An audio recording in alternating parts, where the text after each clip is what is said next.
Good evening! Welcome! This is your show. This is your life, AGT, Anything Goes Topics, Season 8. Episode 21. And today is April 10, 2026. And today is a very hot Friday pala kasi Friday tayo. Parang prinito tayo sa init. Kamusta po, Tata Bert? Kumusta rin, Je? Okay. At kayo dyan, nako, sana naman na hindi nyo dinaranas yung init masyado ngayon. Ano? Nasa aircon siguro karamihan sa mga ito. Oo, nga. Tama ka doon, Tata Bert. Pero ituloy nyo pa rin ang tubig, maligo, yes. at kaya. Kung may mga lakad kayo, magbaon ng maiinom na tubig at basang bimpo. Face towel, yeah. Importante yan. Yan, ako. Yung pag-check ko kanina, Tata Bert, ng mga tanghali, 32 Mukhang Hindi pa mainit na matatawag yan, kumpara sa ibang At parang ano ko minsan sa balita na baka mag 39, 37, something like that. O, wag naman sana na. Itong 32 matindi na Oo nga po. Parang gusto mo na lang sa banyo no? Doon ka nakakain, doon ka na. Ay, ayan po. Merong darating na bagyo raw ata at makapapasok sa Philippine Area of Responsibility. Ano to, kung kailan, pero may sinasabi sila na Wednesday. Ang pag-asa, probably next week. No? Talaga po. Wow. Pero hindi naman tatama, hindi naman mag-landfall. Okay, dada. niya. Okay po. Ayan. Okay. Biro mo, summer may bagyo. Oo nga. Well, ano na ang climate? Si Kaloy nga pala. Si May Kaloy. pangalan, Kaloy. Kaloy. Ako. Ayan. Batiin ko lang po, Tata Bert, Yes, ang mga yes, nanonood. Tita Judy, good evening po. Mamita, magandang gabi. Ate Irene and Miss Linda Omania. Baka nagtataka sila bakit tayo nag-Bible ngayon, no? Habang pinag-iisipan pa namin yung magagandang topic na yan, sinuggest ko na lang kay Andy, ako dyan, Bible reading muna tayo.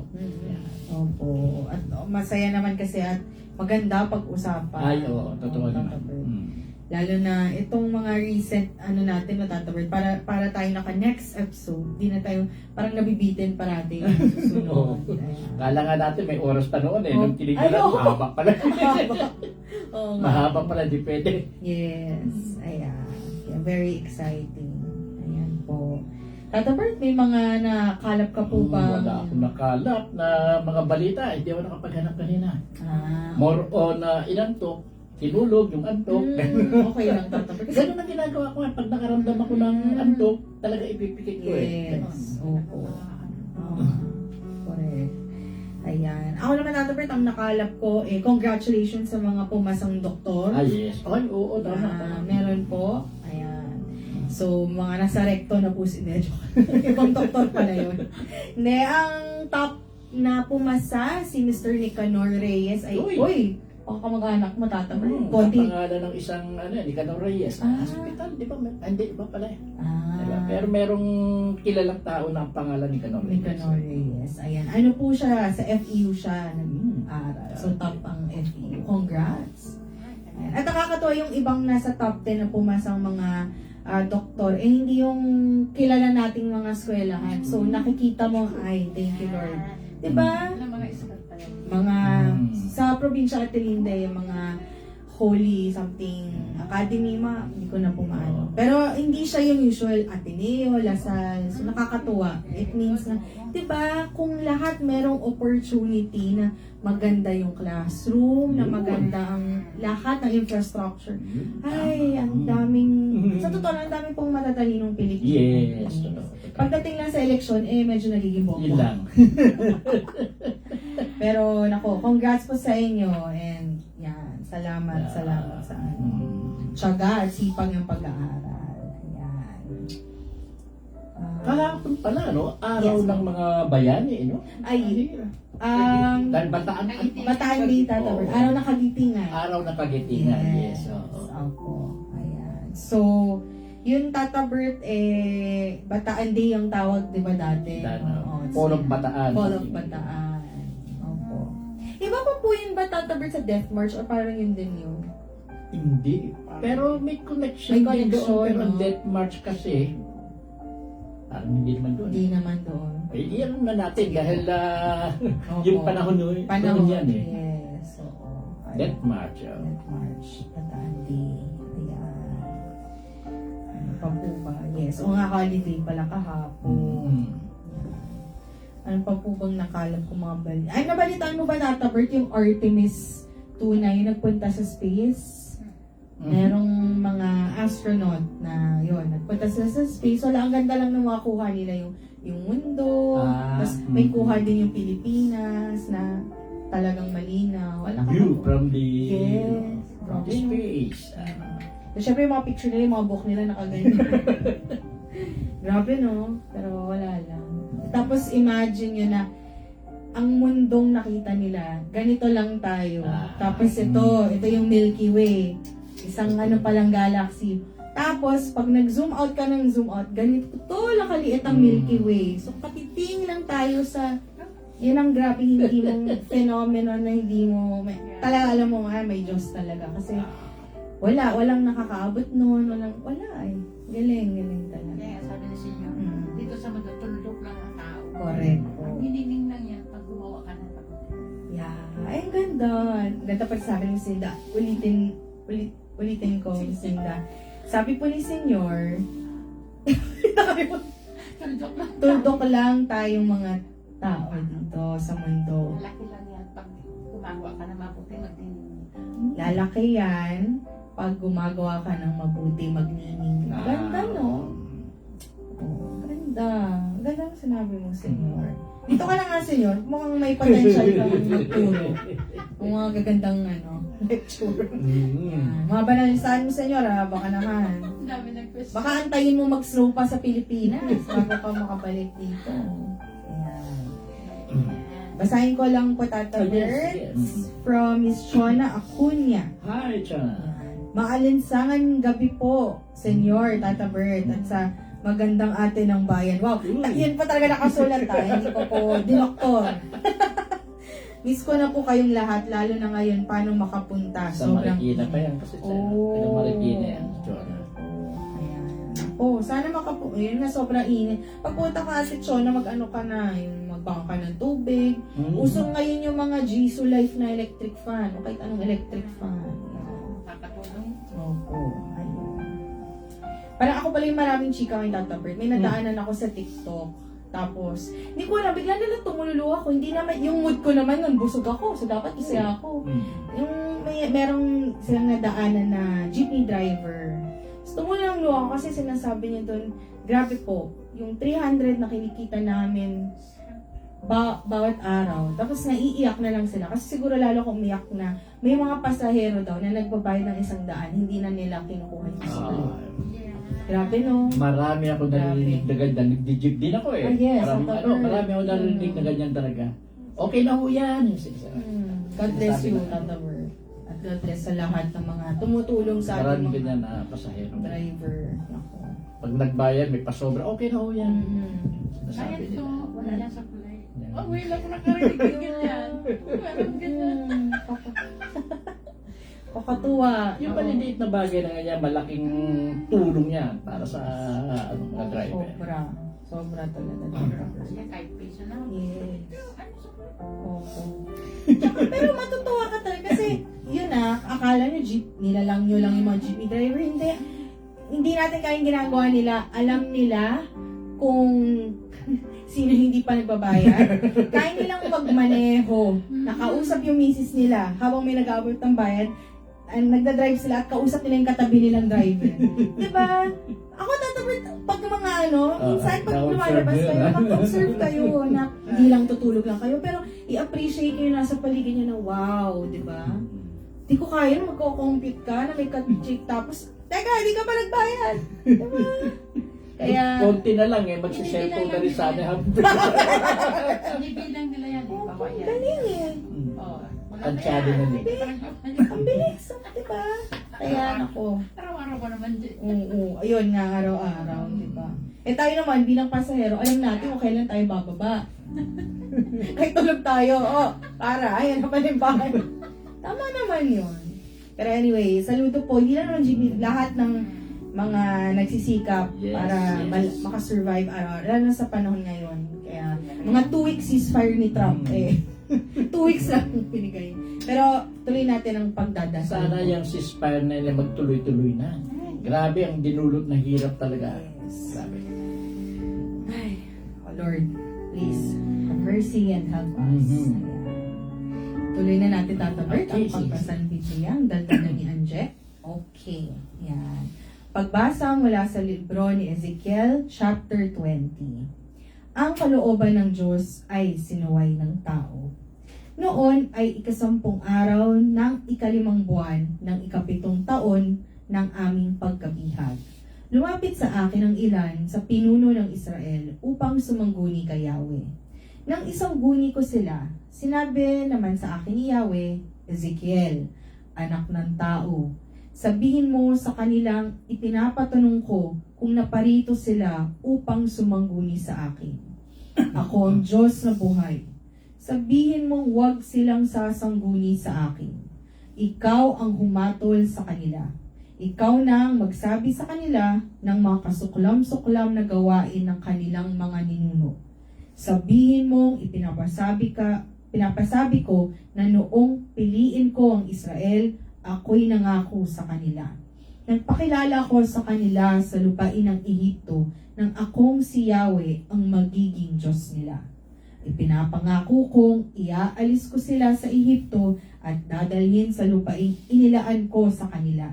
Isang lupaing mayaman at sagana sa lahat ng bagay at pinakamainam sa buong daigdig.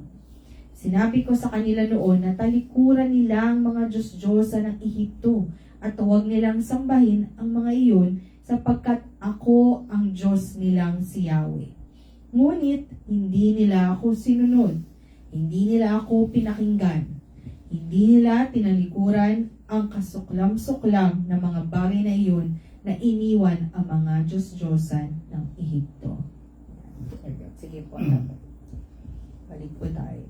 Dito sa verse na ito, chapter 20,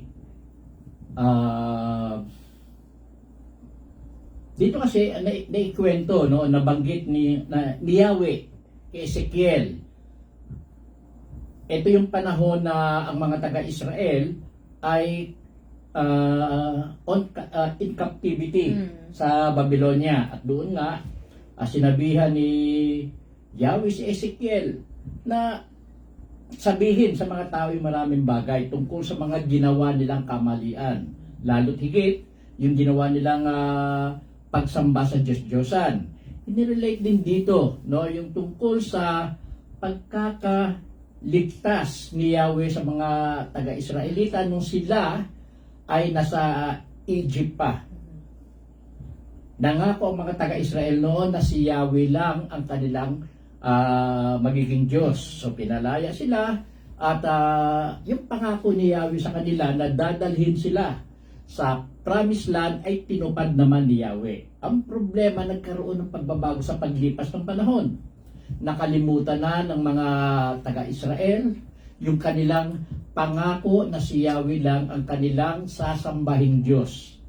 Tapos, yung mga alituntunin at utos ni Yahweh ay hindi rin nila sinunod. Kaya nagdulot ito ng napakalaking problema kay Yahweh.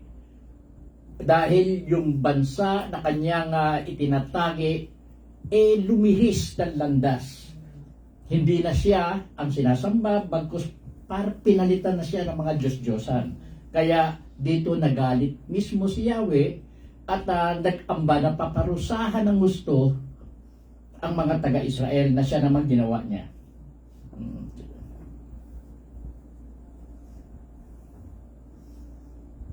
Yun nga, lagi sinasabi rito, ako ang Diyos nila, nangako sila, pero hindi nila sinunod, hindi nila pinakinggan yung aking mga utos, hindi nila sinunod yung kanilang pangako kay Yahweh. Okay na ba? Thank you po. Binala ko sanang ibuhos na sa kanilang aking matinding buot noong nasa Egypto pa sila. Ngunit hindi ko ito tinuloy upang ang pangalan ko'y hindi mapulaan ng mga karatig bansa ng Israel, mga bansang ninanasa kong makakita sa gagawin kong pag-alis ng Israel sa Ehipto. Inalis ko nga sila roon at dinala sa ilang. Doon, ibinigay ko sa kanila ang kautusan at mga tuntuning dapat nilang sundin upang sila'y mabuhay. Ibinigay ko rin sa kanila ang mga tuntunin para sa araw ng pamamahinga para maalala nila na akong si Yahweh ang nagpapabanal sa kanila. Ngunit maging sa ilang ay naghimagsik sila sa akin. Hindi nila sinunod ang aking mga tuntunin. Ang kautusan kong dapat sundin upang mabuhay sila ay kanilang tinanggihan. Bagkus, nilapastangan pa nila ang araw ng pamamahinga. At binala ko na noong iparana sa kanilang matinding galit ko para malipol na sila. Ngunit hindi ko ito itunuloy upang ang pangalan ko'y hindi mapulaan ng mga bansang pinag-alisan ko sa Israel. At doon sa ilang, isinumpa kong hindi sila dadalhin sa lupaing ipinangako ko sa kanila, sa lupaing mayaman at sagana sa lahat ng bagay, sapagkat tinalikuran nila ang aking kautusan. Hindi sila lumakad ayon sa aking mga tuntunin, at hindi nila iginalang ang araw ng pamamahinga. Sila'y sumamba sa kanilang mga Diyos-Diyosan, gayunman kinahabagan ko sila at hindi nilipol. Sige po, balik po tayo sa... Dito talagang galit, napupuot na ng gusto si Yahweh sa mga taga-Israelita. At talagang gusto na niyang gawain yung parusa na nauukol sa ginawa nilang paglabag o ginawa nilang kasalanan kay Yahweh. Pero hindi pa rin itinuloy ni Yahweh talaga yon. No, pinagbigyan pa rin sila. Pinagbigyan na para magbago. Ang problema talaga, umiral na naman yung katigasan ng ulo ng mga taga-Israel na ito. Muli, nilalayuan na naman nila si Yahweh, hindi sinusunod yung mga alintunin at utos nito, at lagi iginigit ni Yahweh yung araw ng pamamahinga ay lagi nilang nilalabag. Hindi nila sinusunod. Kaya, lalong tumitindi pa ang poot ni Yahweh. Pero ganun pa man, no, napigilan pa rin ni Yahweh. Dapat, nagginawa niya ng mas maaga yung pagpaparusa sa mga taga-Israel. Pero, talagang nakakapagtiis pa rin siya. Nakakapagpasensya at pinagbibigyan pa na hoping na magbabago ang mga taga-Israel na ito sa ginagawa nilang mga kasalanan.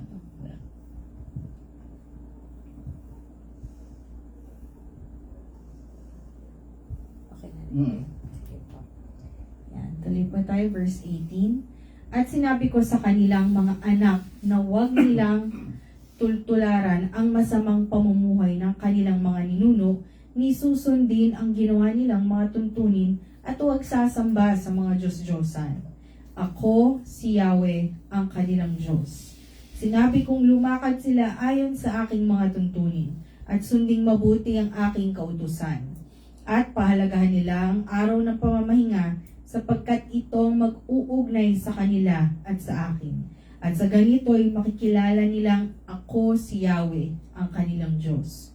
Ngunit hindi sila nakinig, hindi sila lumakad ayon sa mga tuntunin, ni sumunod sa aking kautusan na kung sundin ng tao ay magdudulot sa kanya ng buhay. Hindi rin nila pinahalagahan ang araw ng pamamahinga. Diyan masasabi natin talaga na sobra ang pagpipigil ni Yahweh. Hindi talaga niya muna hanggat mapipigil niya na maparusahan ng mga taga-Israel. Dahil sa mga violations na ginawa nila, dahil sa kasalanang ginawa nila kay Yahweh mismo.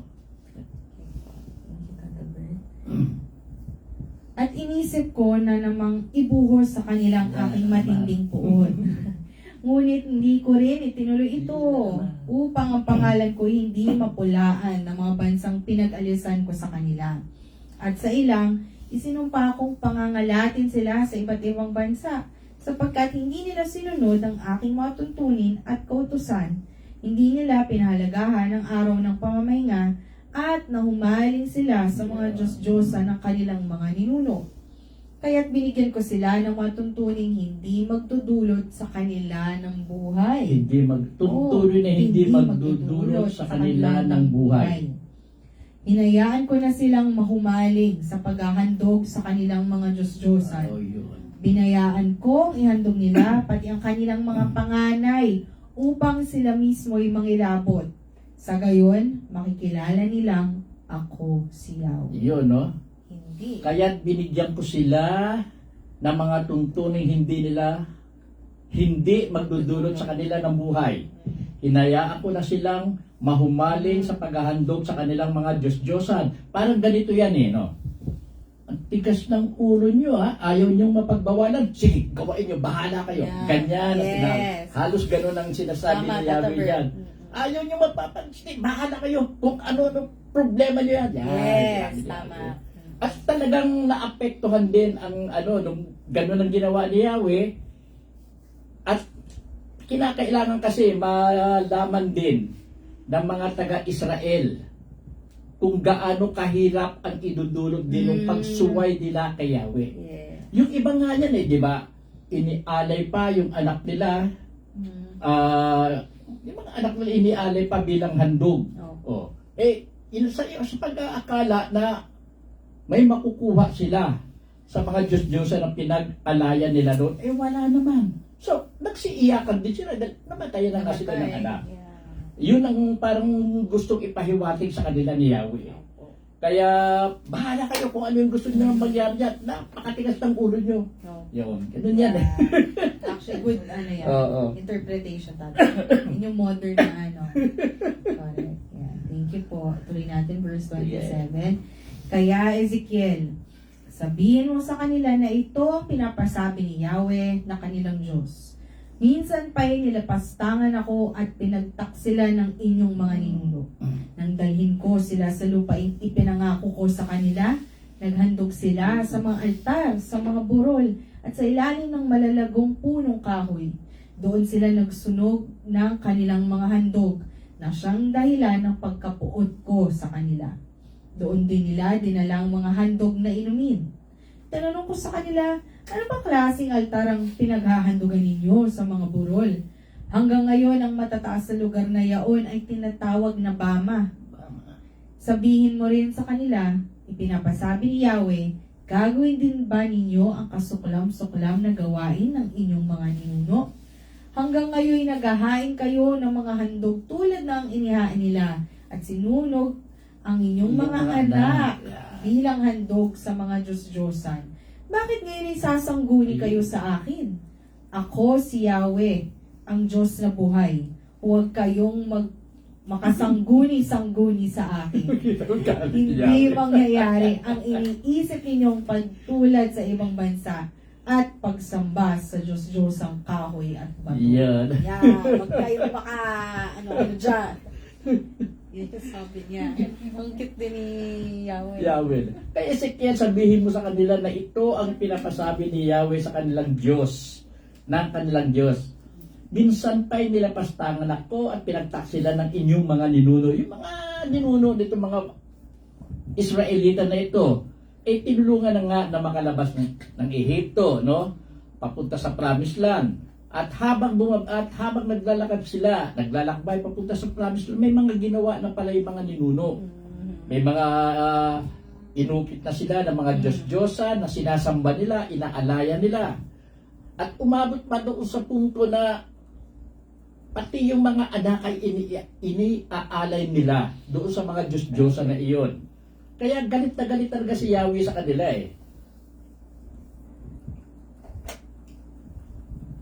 hanggang ngayon, naghahain kayo ng mga handog tulad ng inihain nila ng mga ninuno nila at sinunog ang inyong mga anak bilang handog sa mga Diyos-Diyosan. Bakit ngayon ay sasangguni kayo sa akin? Ako si Yahweh, ang Diyos na buhay, huwag kayong makasangguni-sangguni sa akin. Nagkaroon kasi sila ng problema dahil gano'n na nga, sumasangguni sila sa Diyos-Diyosan, nag-alay ng kanilang mga anak at kung ano-ano pa, tapos wala silang nakuwang pabor o kung ano man doon sa Diyos-Diyosan nila. Kaya ngayon sasangguni sila kay Yahweh. Yan. Kaya paano naman, Balik ka na. ngayon, kaya bahala kayo kung anong gusto nyo. Gawain ninyo. Ngayon naapektuhan na sila. Alam nila na walang katotohanan yung ginagawa nilang pag-aalay sa Diyos-Diyosan dahil wala namang buhay yung Diyos-Diyosan nilang iyon eh. Ano ibibigay sa kanila? Sila lang naman ang matigas ang ulo. Pinipilit nila na sumamba sa Diyos-Diyosan na wala naman talagang naitutulong sa kanila. Ngayon, umabot na doon sa punto na siguro hindi na nila matiis yung hirap at dusa na dinaranas nila sa pagsamba sa mga Diyos-Diyosan. Ngayon, lalapit sila at hihingi ng payo kay Yahweh. Kaya ayaw ni Yahweh. Paano mabibigyan solusyon ng ganyan na yan? Kinakailangan muna yung mag-repent sila sa kasalanan nila. Aminin nila nagkamali sila, aminin nila na napakalaki ang kasalanan nila kay Yahweh. Then ask for forgiveness. Ganun naman ang nangyari niya nung bandang huli na eh. Pero dito sa punto na ito, ayaw ni Yahweh. Puno, ayaw. Pero kung may ginawa sila, yung repentance, humingi ng patawad, inamin ng kasalanan at hindi na uulit, patatawarin sila niya. Ganyan. Yes. Thank you, Tata Bert. Ayan po. Ang parusa at ang pagpapatawad ng Diyos. Yan. Isinusumpa ko, sabi ni Yahweh, nagagamitan ko kayo ng kamay na bakal. Paparusahan ko kayo at ibubuhos ko sa inyo ang aking matinding puot. Ipapakita ko sa inyo ang aking kapangyarihan. Titipunin ko kayo mula sa mga lugar na pinagtapunan ko sa inyo at dadalhin sa gitna ng mga bansa upang doon parusahan. Kung anong ginawa ko sa inyong mga magulang nang sila'y nasa ilang ng Ehipto, gayon ang gagawin ko sa inyo. Susupilin ko kayo para sundin ninyo ang aking tipan.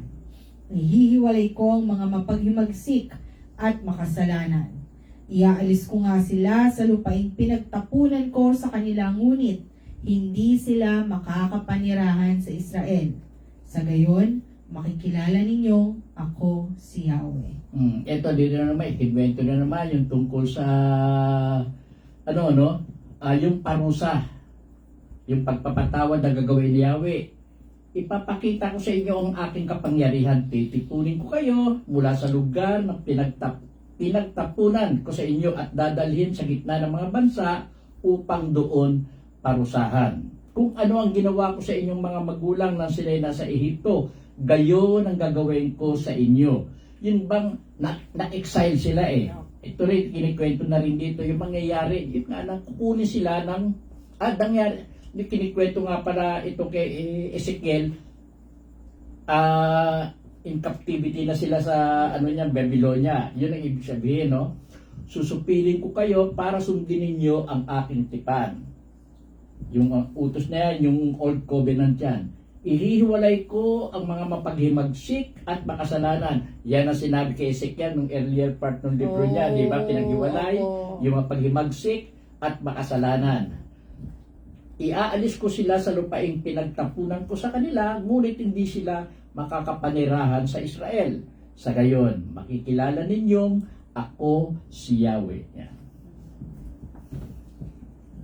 Verse 39, sinabi ni Yahweh, bayan ng Israel, kung ayaw ninyong makinig sa akin, huwag. Sumamba na kayo sa inyong mga Diyos-Diyosan hanggang gusto ninyo. Ngunit darating ang araw na hindi na ninyo ako lalapas-tanganin. Hindi na kayo maghahandog sa inyong mga Diyos-Diyosan. Ako'y sasambahin ng buong Israel sa bundok na itinalaga ko, sabi ni Yahweh. Doon ninyo ako paglilingkuran. Doon ko kayo pakikiharapan. Doon ko hihintayin ang paghahain ninyo ng mga piling handog. Doon ko tatanggapin ang inyong mga handog pagkatapos ko kayong tipunin mula sa mga lugar na pinagtapunan ko sa inyo. At doon ko rin ipapakita ang mga bansa na ako ay banal. At kung madala ko na kayo sa lupaing ipinangako ko sa inyong mga magulang, makikilala ninyong ako si Yahweh. Doon maaalala ninyo ang inyong masasamang lakad at gawain. Dahil dito, masusuklam kayo sa inyong sarili. At kung tanggapin ko kayong mabuti at di ko gawin ang nararapat sa inyong masasamang lakad at gawain, makikilala ninyong ako si Yahweh. Yan. Dito binabanggit naman ni Yahweh na, na muli silang, ano ba yung tawag dito? Kukunin at muling ibabalik sa Israel. At doon, doon tatanggapin ang inyong mga handog. Binibigyan naman sila na muli, ibabalik na nila ang kanilang pagsamba kay Yahweh. Magbibigay na sila ng handog, mga importanteng handog na iyon, at doon na nila gagawain sa bagay na yun. At kung madala ko na kayo sa lupaing ipinangako ko sa inyong mga magulang, makikilala ninyong ako si Yahweh. Doon maaalala ninyo ang inyong masasamang lakad at gawain. Totoo naman, dahil once na naibalik na sila ni Yahweh sa kanilang lugar, sa Jerusalem, sa Israel, maaalala nila yung malaki nilang pagkakamali. Dahil dito masusuklam kayo sa inyong sarili, yon. Nagsisisi ng matatawag yan, repentance na yan. At kung tatanggapin ko kayong mabuti, at di ko gawain ang nararapat sa inyong masasamang lakad at gawain, makikilala ninyo ako si Yahweh. Mapagpatawad pa rin si Yahweh talaga. Yes. Thank you po, Tata Bert. Ang pahayag laban sa timog. At sinabi sa akin ni Yahweh, Ezekiel, anak ng tao, humarap ka sa gawing timog, at magpahayag laban dito at sa kagubatan nito. Sabihin mo sa kagubatan ng timog, dinggin mo ang salita ni Yahweh. Ipalalamon kita sa apoy. Tutupukin ko ang iyong mga punong kahoy, maging sariwa o tuyo. Di mapapatay ang apoy na ito at lahat ay masusunog nito. Mula sa timog hanggang hilaga. Makikita ng lahat na akong si Yahweh ang sumunog niyon at ang apoy nito'y hindi mapapatay. Tuloy ko po tatay. Oo, tuloy na. Ay nga pala. Sinabi ko, Yahweh, huwag mong ipagawa yan sa akin. Baka sabihin nilang ako'y nagsasalita ng hindi nila nauunawaan. Ito po ang salita ng Diyos. Salamat sa Ano Diyos. ni Yan. Ezekiel. Ang pahayag laban sa timog, yung lupain sa timog. Sinabi sa akin ni Yahweh, Ezekiel, anak ng tao, humarap ka sa gawing timog at magpahayag laban dito at sa kagubatan nito. Sabihin mo sa kagubatan ng timog, dinggin mo ang salita ni Yahweh. Ipalalamong kita sa apoy. Tutupukin ko ang iyong mga punong kahoy maging sariwa o tuyo. Di mapapatay ang apoy na ito at lahat ay masusunog dito. Mula sa timog hanggang hilaga. Makikita ng lahat na kung si Yahweh ang sumunog niyon at ang apoy nito'y mapapatay. Yung kabuuan ng Israel kasi yan. Yung timog, yung northern part niya, saka yung parte na sa bandang ibaba na kung saan ang Judah. Yan. Makikita ng lahat na kung si Yahweh ang sumunog niyon at ang apoy nito'y hindi mapapatay. Huwag mo ipagawa yun sa akin, baka sabihin ako'y nagsasalita ng hindi nila mauunawaan. Thank you po, Tata Bert. Nag-aano pa si Ezekiel, huwag ipagawa sa Opo. Baka siya na yung Chapter 21. Ang tabak ni Yahweh. Sinabi sa akin ni Yahweh, Ezekiel, anak ng tao, sa Jerusalem ka naman humarap at magpahayag laban sa mga dambana at bigyang babala ang Israel.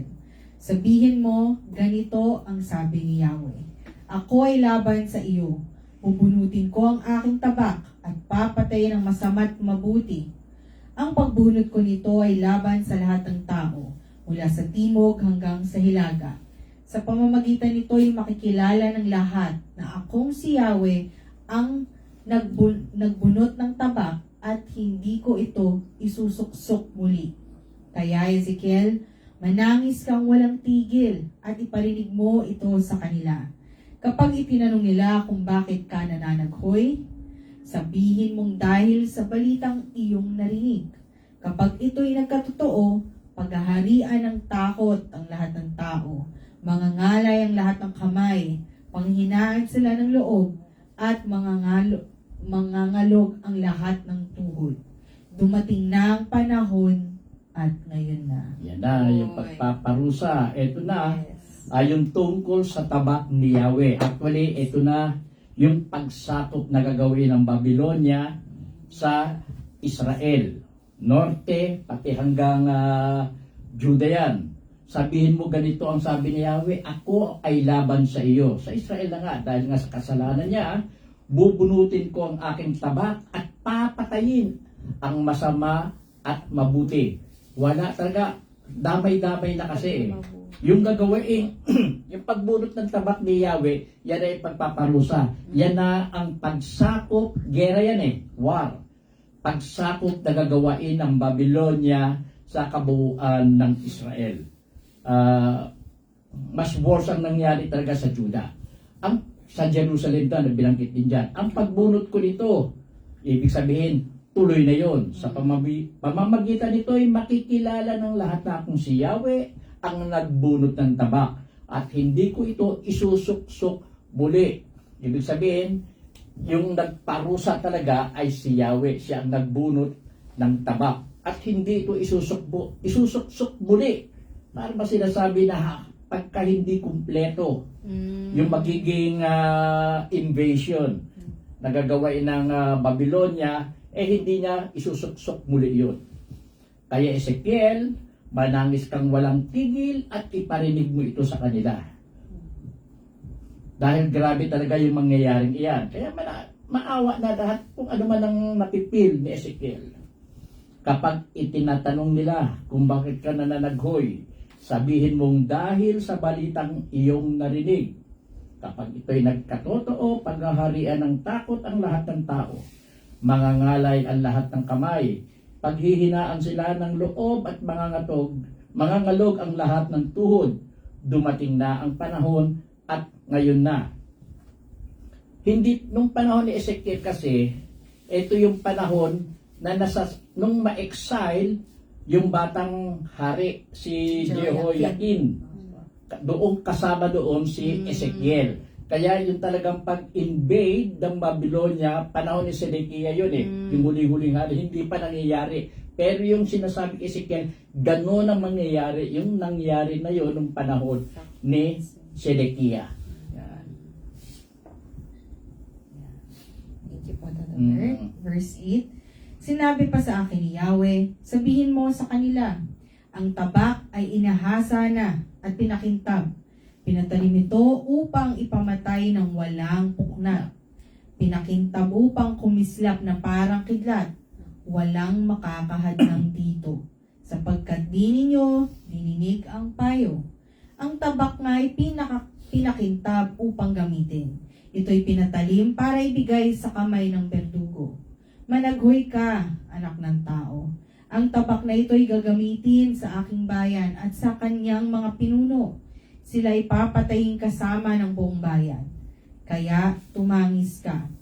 Susubukin ko ang aking bayan. At kapag di sila nagsisi, ang lahat ng ito'y mangyayari sa kanila. Dito may binanggit na berdugo, yung executioner. Yan yung bansang Babylonia mismo. Okay po. Yan. Tuloy ko po. Yun na rin naman yan eh. Yes. Verse 14, magpahayag ka sa kanila, pumalakpak ka at paulit-ulit na iwasiwas ang tabak. Ang tabak na ito'y pumapatay, naghahasik ng sindak at pumupuksa. Sa gayon, mababagabag ang kanilang kalooban at marami sa kanila ang mabubuwal.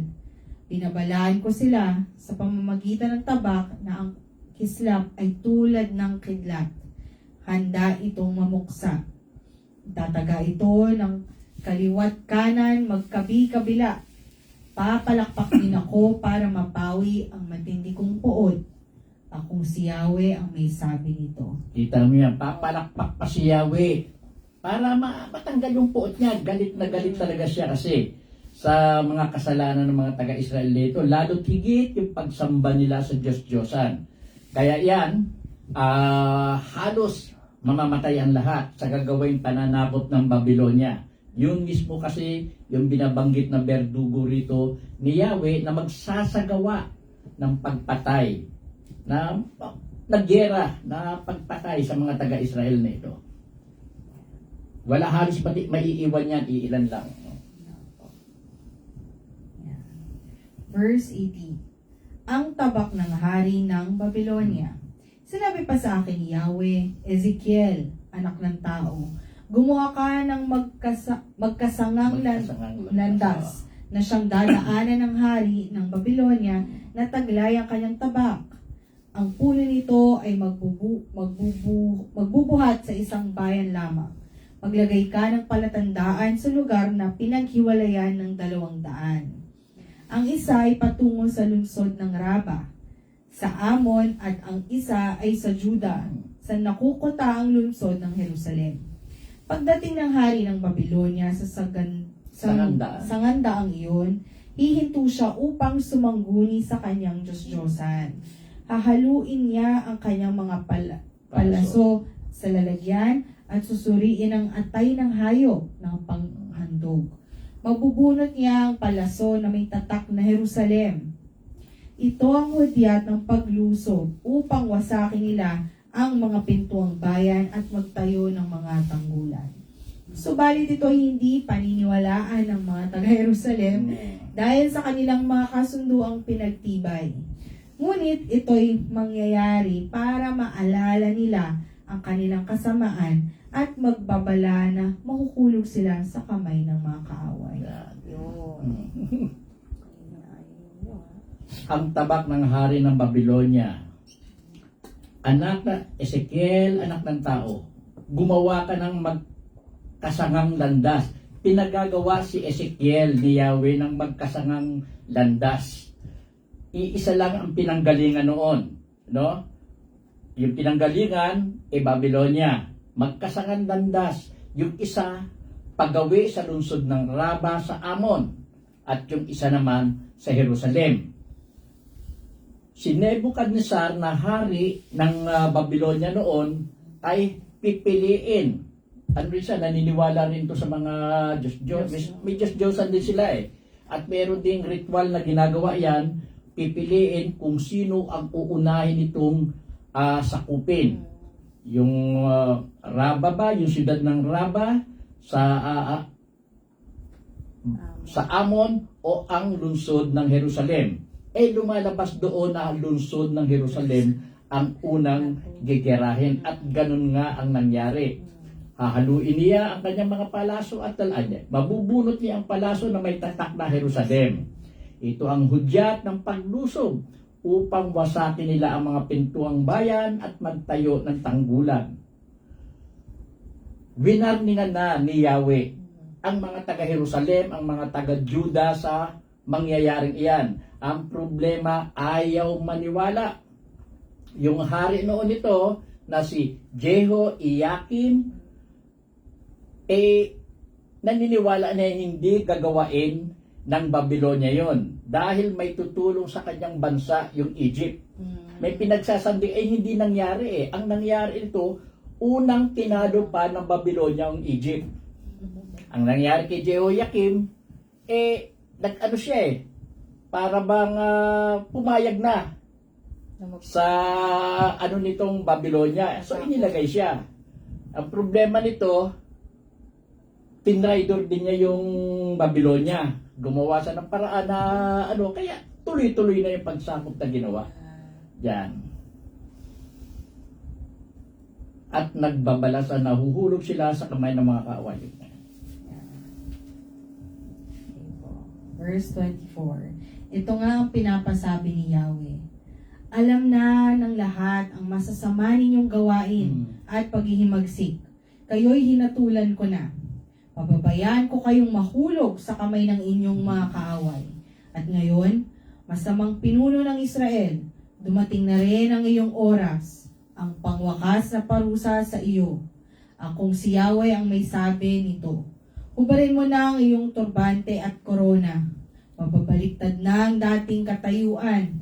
Ang hamak ay dadakilain at ang mga namamahala ay aalisin sa tungkulin.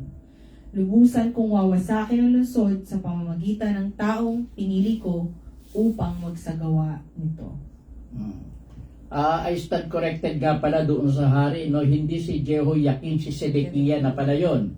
Dahil pinalit, noong mawala na si Jehoiakim, ang pumalit si Jehoiakim.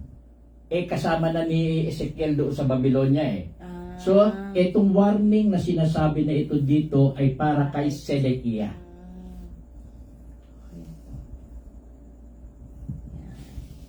Yun nga ang nangyari. Talagang lubusang wawasakin talaga ang Jerusalem. Dahil matigas din ang ulo talaga. Ayaw sumunod. Kaya yun ang nangyari. Okay po. Yan. Verse 28, ang hatol laban sa mga Amonita. Ezekiel, anak ng tao, magpahayag ka laban sa mga Amonita dahil sa paghahamak nila sa Israel. Sabihin mong ako si Yahweh. Ganito ang sabihin mo, ang tabak ay binunot na upang ipamuksa. Pinakintab ito upang kumislap at gumuhit na parang kidlat. Huwad ang kanilang pangitain at kasinungalingan ng kanilang mga pahayag. Ang tabak ay igigilit sa kanilang lalamunan dahil sa kanilang kasamaan. Ito na ang kanilang wakas, ang pangwakas na parusa sa kanila. Isuksok muli ang tabak, ikaw ay paparusahan ko sa bayan mong tinubuan. Ibubuhos ko sa iyo ang galit kong nag-aalab na parang apoy. Ibibigay kita sa mga taong walang pakundangan kung pumatay sa kapwa. Tutupukin ka sa apoy. Ang iyong dugo ay mabubuhos sa sariling bayan at wala nang makagugunita pa sa iyo. Akong si Yahweh ang may pahayag nito. Ito po ang salita ng Diyos. Salamat sa Diyos. Hindi lang Amon ang rito. Pagtapos kasing sugurin o digmain ng Babylonia ang Juda, isinunod naman niya yung Amon. Dahil napakalaki din ang kasalanan ng Amon. Unang-una na rin dito yung pagsamba nila sa Diyos-Diyosan. At isa pa, kalaban talaga ng Israel ang Amon, although distant relative sila. Through Lot. Di ba si Amon yung pinanggalingan niyan, yung bunsong anak ni Lot, na anak ni Lot. Yung bunso. Yung panganay si Moab eh. Ayan. Kasi carry mo. Distant relative din nila yan eh. Pero kaaway talaga. Dahil talagang, kumbaga sa ano itong Amon sa Israel, parang laging niloloko ng Amon ng Israel. Yan.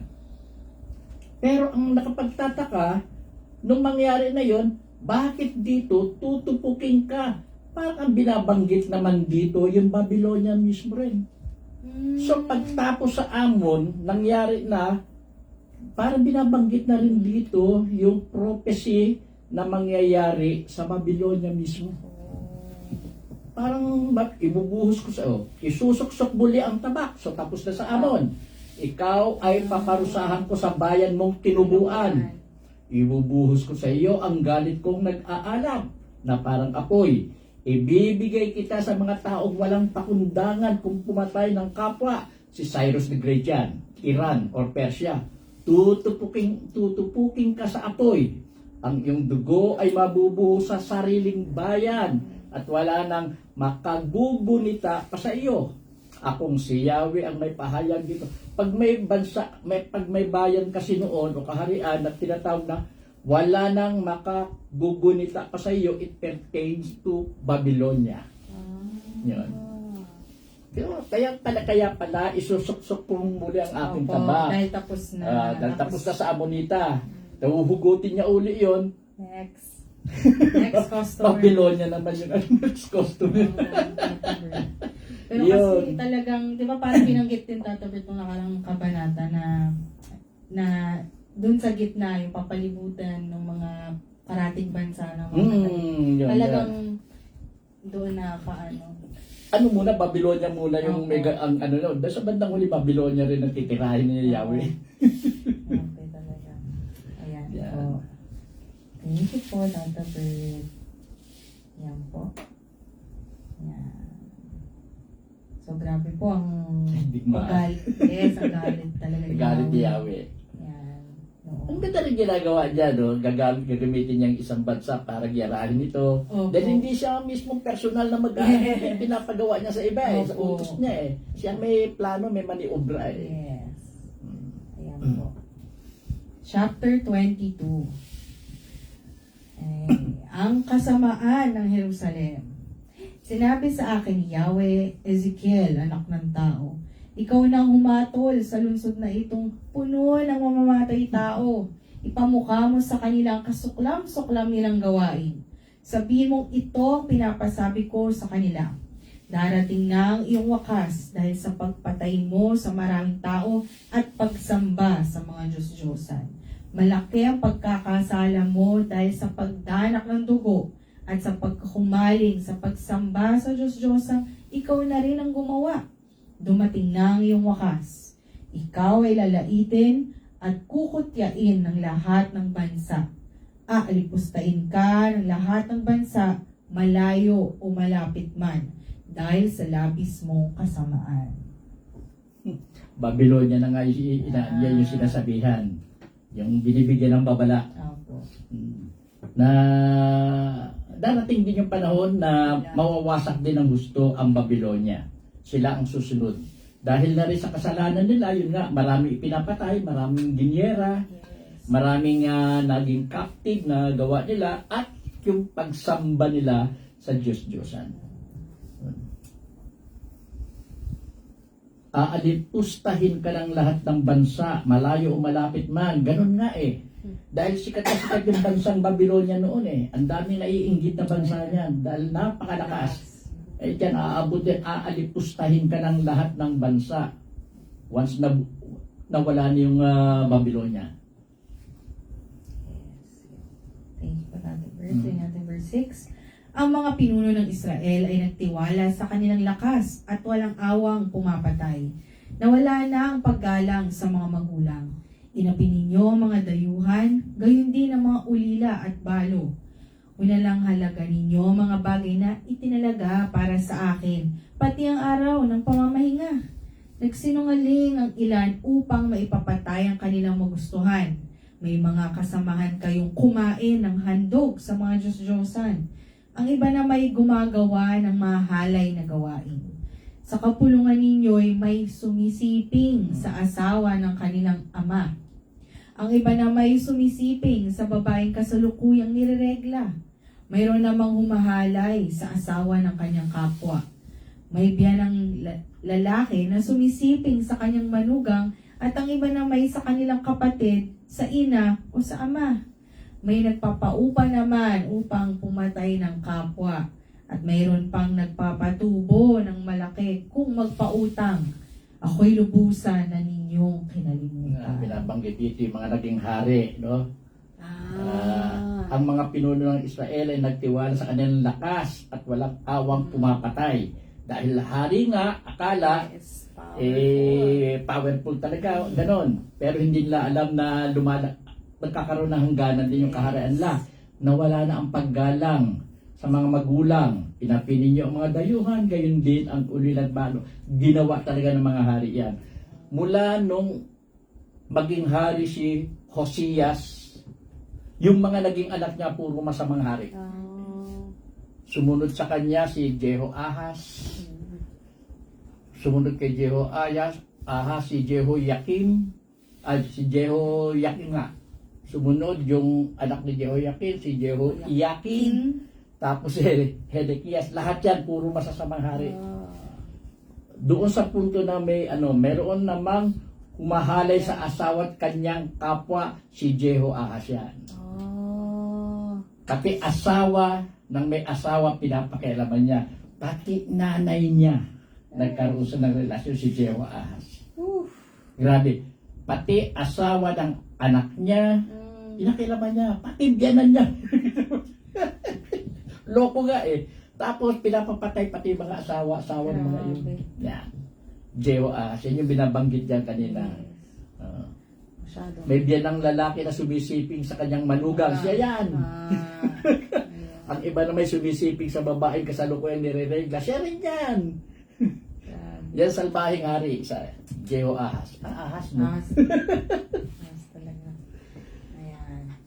verse 13. Ngayon, paparusahan ko kayo dahil sa inyong pagnanakaw at pagpatay. Tingnan ko lang kung matatagalan ninyo ang gagawin ko sa inyo. Akong si Yahweh ang may sabi nito at ito'y gagawin ko. Ipapatapon ko kayo sa lahat ng dako, pangngalatin sa iba't ibang bayan. Sa gayon, puputulin ang inyong kasamaan. Lalapastanganin kayo ng ibang bansa. Sa gayon, makikilala ninyong ako si Yahweh. Yan nga, ganyan ang nangyari talaga sa mga hari, pati sa mga mamamayan ng taga-Israel nung panahon na iyan. Ay mga binabanggit yan. Talagang ikilalat naman talaga sila. Ang pugon ni Yahweh. Uy, pugod. Sinabi sa akin ni Yahweh, Ezekiel, anak ng tao, mababa na ang tingin ko sa Israel. Siya'y tulad ng latak ng pinagtunawan ng pilak, tanso, latak, bakal at tingga matapos dalisayin sa pugon ang pilak. Kaya nga sabihin mong ito ang pinapasabi ko, kayo ay nahaluan, kaya titipunin ko kayo sa Jerusalem. Kung paano ang pilak, tanso, bakal, tingga at lata ay inilalagay sa tunawan upang dalisayin, gayon ang gagawin ko sa inyo. Tutunawin ko kayo sa init ng nag-aalab kong puot. Titipunin ko kayo para ibuhos sa inyo ang aking matinding puot hanggang sa kayo'y matunaw. Kung paano ang pilak ay tinutunaw sa pugon, gayon ang gagawin ko sa inyo sa Jerusalem. Kapag naibuhos ko na sa inyong matindi kong puot, makikilala ninyong ako si Yahweh. Grabe talaga ang galit ni Yahweh sa itinuring niya sa mga metal ito na tutunawin. Ibig sabihin, daranas talaga ng matinding parusa. Yung gigirahin nga, maraming mamamatay, pati ang templo mawawasak. Yun ang klase ng pagtunaw na binabanggit dito, no? May lalabas kasi dyan eh. Once na dinadalisay at hanggang umabot dun sa punto na magsisisi ng Israel, yung mga Hudyo, aaminin nila na malaki nilang pagkakasala kay Yahweh, naabot na doon sa panahon na mapapalaya na sila at mababalik ng muli sa Israel. Yun na. Dinalisay na sila noong panahon nila. Ang kasamaan ng mga pinuno ng Israel.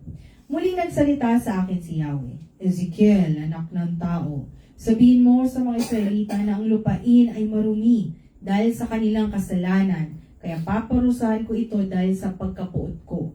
Ang mga pinuno niya ay parang leyong umuungal habang nilalapa ang kanyang biktima. Pumapatay sila ng maraming tao, nananamsam ng mga kayamanan at maraming babae ang nabalo dahil sa kanila. Ang mga utos ko ay nilabag ng kanilang mga pari. Winawalang halaga nila ang mga bagay na itinalaga para sa akin. Pinagsama-sama na nila ang sagrado at ang karaniwang mga bagay. Hindi na rin nila itinuro kung alin ang malinis at kung alin ang marumi. Minalang halaga nila ang araw ng pamamahinga. Dahil dito, hindi na rin nila ako ikinagalang. Ang mga pinuno nila ay parang hayok na asong gubat kung lumapa ng kanilang biktima. Sila walang awang pumapatay upang yumaman. Pinagtatakpan pa ng mga propeta ang ganitong kasamaan, tulad ng maruming pader na pinipinturahan ng kalburo. Mga huwad ang kanilang pangitayan at pawang kasinungalingan ang kanilang ipinapahayag. Sinasabi nilang, ito ang pinapasabi ni Yahweh, kahit hindi ko ipinapasabi. Ang mayayaman ay nandadaya at nagnanakaw. Inaapi nilang may hirap at walang tigil ang paghuhut-hut sa mga taga-ibang bayan. Humanap ako ng isang taong makakapaglagay ng pader upang ipagsanggalang ang lungsod sa araw na ibuhos ko ang aking puot. Ngunit wala akong makita. Kaya ibubuhos ko na sa kanila ang nag-aalab kong puot at sila'y aking lilipulin. Sisingilin ko na sila sa masama nilang gawain. Na naman, muling inulit na naman yung sinabi ni Yahweh, Ezekiel, na kasamaan ng mga taga-Israel. Binanggit na rito, yung mga kasalanan, parang leyong umuungol habang nilalapa ang kanilang mga biktima. Pumapatay ng maraming tao. nananamsam ng mga kayamanan, mga napapatay nila, may mga mayayaman dyan, pinatay na yung mga mayayaman, kinuha pa yung kayamanan. At maraming babae ang nabalo dahil sa kanila. Ang mga utos ko'y nilabag ng kanilang mga pari. Ganun nga yung mga pari noon. Winawalang halaga nila ang mga bagay na itinalaga para sa akin. Totoo yun. Pinagsama-sama na nila ang sagrado at ang karaniwang mga bagay. Parang paglapastangan na yun eh. Hindi na rin nila itinuro kung alin ang malinis at kung alin ang marumi. Winalang halaga nila ang araw ng pamamahinga. Dahil dito, hindi na rin nila ako iginagalang. Ang mga pinuno nila ay parang hayok na asong gubat. Kung lumapa ng kanilang biktima, sila'y walang awang pumapatay upang yumaman. Pinagtatakpan pa ng mga propeta ang ganitong kasamaan. Nagbibigay ng maling yung propeta, tapos sasabihin na yun daw ang sabi ni Yahweh. Eh mali naman, hindi tumatama. Tulad ng maruming pader na pinipinturahan ng kalburo. Parang eto siguro yung lihim ng mga silid. Na sa loob pala noon ay may mga Diyos-Diyosan at sumasamba rin doon yung mga pare. Yan siguro. Mga huwad ang kanilang pangitain at pawang kasinungalingan ang kanilang ipinapahayag. Doon nagpupunta rin mga propeta mga false prophets. Sinasabi nilang ito ang ipinapasabi ni Yahweh. Kahit hindi ko pinapasabi. Kasinungalingan nga. Ay, sige lang.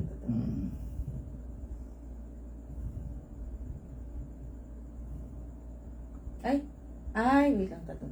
Nabago na ako. Ay, sige po. Yan. Ay, 22 pala.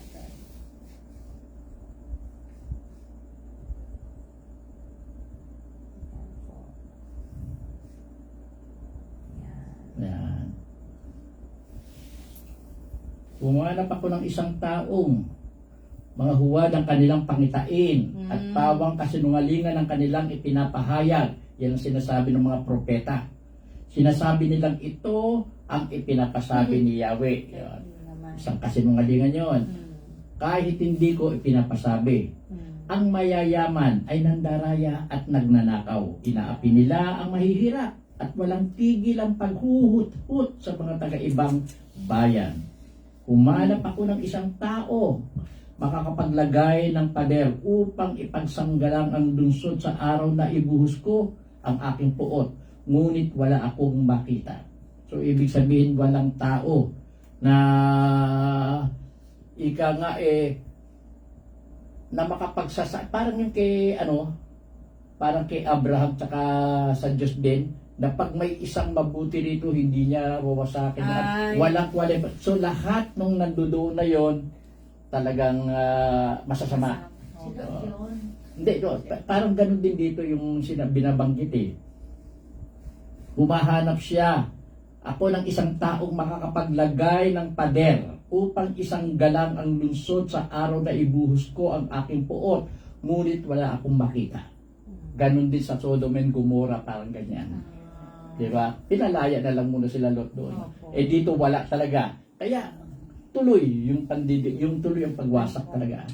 Kaya ibubuhos ko na sa kanila ang nag-aalab kong puot at sila'y aking lilipulin. Sisingilin ko na sila sa pasasama nilang gawain. Kung meron man lang sanang 10 or kung ilan na doon na pwedeng gawain na ipagsanggalang ang lungsod, baka hindi ituloy ni Yahweh yung na yan. Eh kaso wala eh. Ganun kalala. Zero. Ganun parang Sodom nga yung Gomorrah, di ba? Yan. Thank you po, Tata Bird. Salamat po, Lord. Ayun, so dito po, yung itong last chapter, ang dami pong parang, nangyayari pa rin ngayon, di ba? Minsan, kaya nung binanggit mo, Tata Bird, Sodom and Gomorrah, nangyari na dati. Nangyari na naman ngayon. Sa panahon natin ngayon, di ba? Nagnanakaw, mga nag-aalipusta ng kapwa, talagang ang tao ay matigas talaga ang ulo. Imagine nyo, nung panahon ni Yahweh, si Yahweh na yun mismo, yung nakikita nila, may propeta na, pero hindi pa rin. So, sana ngayon, kahit papaano, sa mga binabasa po namin at nakikita din natin mga nangyari nung panahon. Huwag na natin, di ba kakatapos ang ginuhuli, huwag na natin dagdagan yung katigasan ng ulo na meron. Yung porsyento ba na kahit kukunti tayo, importante, may nakikita pa rin ng Diyos na kahit paano may mabubuting tao.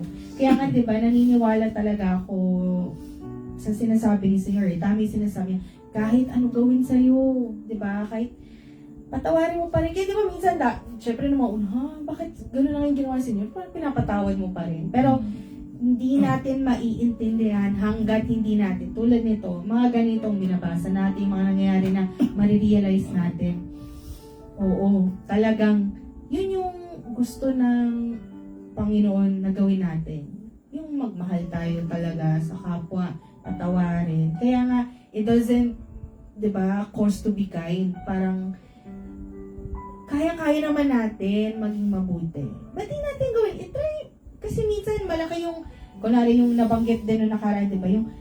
Yung sobrang sama mo dami mo nagawang kasalanan, pero yung isang sakripisyo na magawa mong mabuti para sa kapwa, burado na lahat yun. So, imagine nyo kung isa sa 10 tao na lagi nag-away, tapos ikaw yung mabuti, mahahawa mo sila. Laking bagay po nun. At sa panahon ngayon, feeling ko yun yung kailangan natin, lalo na may gera, may ganito sa ating bansa.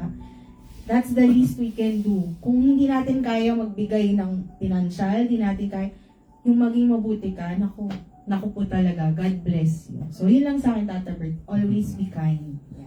Dito po, no, napagwari din natin sa binasa natin ito, na ang Diyos talaga, hanggat mapipigil niya yung kanyang puot, gagawin niya. Ayaw rin niya kasi na ang tao ay mamatay. Ayaw rin niya. Hanggat maaari talaga. Hanggat mapipigil niya. Hanggat nung bandang huli, binanggit pa nga, kung meron lang man lang sana na kahit na isa na mabuti na gagawin na magiging sanggalan upang hindi matuloy yung pagpupot niya, hindi niya itutuloy yun. Ang problema, wala. Sana po sa panahon ngayon, no, wag tayong maging katulad ng nangyaring ito sa Israel. Na naging masama na ang mga tao. Na sana wag umabot, yung panahon ngayon ay wag umabot doon sa ganoong punto na wala nang kahit isa man lang na maaaring gawain o na magsasanggalan upang hindi matuloy ang pagpaparusa ng Diyos. Well, may mga sinyalis na tayo nakikita, yung gera na iyan, na nagpahirap ng marami sa mundo, lalo na sa ating bansa. Makikita naman natin yung mga pag-uugali ng tao ngayon. Wala nang pakundangan, wala nang respeto sa kapwa. Wala nang iilan na lang ang matatawag natin na gumagawa ng mabuti. Sana yung iilan na yan ay huwag magbago ang pag-uugali. Sila ang nagiging pananggalang so far sa ngayon. Sa nakaambang, hopefully hindi naman totoo, hopefully hindi para nakikita ko sa nakaambang pagpaparusang muli sa tao. Sana hindi matuloy. Ipanalangin po natin, ipanalangin po natin at umpisahan natin sa ating sarili ang baguhin. Magbago tayo for the better, para tayo rin ang gawaing sanggalang ng Diyos para hindi matuloy kung anuman yung nakabantang hindi maganda sa mundo, sa ating bansa or whatever, kung anuman. Yun na lang po. Thank you, Tata Bert. Tama po, ganda na sinabi, Tata Bert. Tayo, yung word na sanggalang. Sanggalang. Ganda. Tsaka, Hindi dito eh. Oo. Tsaka, inano mo sa panahon ngayon. Tsaka, yun, bukod sa magbago tayo sa panahon ngayon, maligo din tayo. Sanggalan yan para hindi magkasakit. Ayan mo. Mamayang gabi, meron pong online prayer vigil, 10 p.m. Sa mga gusto pong manood ng replay, Facebook, same po sa Facebook page, Anthony Viver-AGT naman po para sa YouTube. At sa mga gusto pong malaman kung paano nag-start si Senyor, ibang mga proyekto namin, mga nakaraang taon at mga naging sanggalang din at katuwang niya sa paggawa ng mabuti. Nasa antonymivero.com. And bukas, Tata Bert. Bukas, may gamutan po pala being a Saturday. At bago po ang gamutan, yung lecture natin, 181st lecture. Isang uri ng ano yan, no? Tungkol sa hiya. Dalawa palang uri ng hiya. Oh. Ano yung dalawang uri na yon? Bukas po sa lecture, papaliwanag natin. Kala ko walang hiya. Yeah, kasama doon yan, yung walang talaga? hiya, yung shame tungkol sa shame. Oh, maganda yan. Sige, abangan natin yan. Thank you po sa lahat ng sumubaybay. Thank you, Tata Bert, at sa mga audience namin dito at director. Bye po. God bless. God bless. Good night.